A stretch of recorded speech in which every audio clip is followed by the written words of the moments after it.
पाकिस्तान का करखा न बनो और पाकिस्तान 50 सालों जिंदाबाद अफगानिस्तान जिंदाबाद अफगानिस्तान।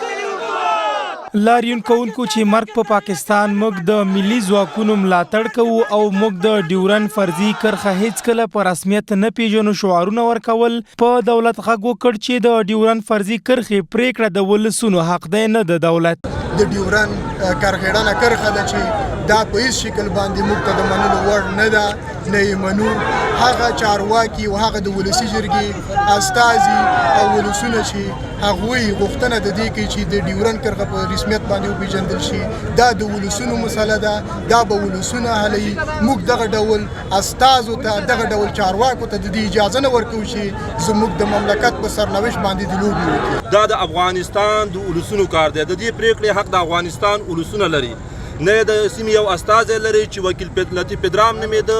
همداراز لاریون کوونکو له دغه لارې د افغان ځواکونو ملاتړ وکړ او د ننګرهار په چین ولسوالۍ کې د داعش پر وړاندې د عملیاتو ستاینه وکړه. کورونه ورانېږي په جنګ کې هغه متل دی چې الوا نه ویشل کېږي کورونه به هم ورانېږي. موږ د کورونو ورانېدلو ته حاضر یو بیا به یې جوړ کړو خو موږ د دغه عملیاتو ملاتړ کوو. اچین ځایي خلک اچین ولسونه وایي زموږ کورونه دې وران شي زموږ پټي دي کروندې دي خراب شي اما عملیات ته ادامه وکړي موږ ته د منلو وړ دي چې دا د بمونو د مور اما که چېرته پلار هم وي هغه دې استعمال کړه خو موږ د دغې ناورین نه خلاص.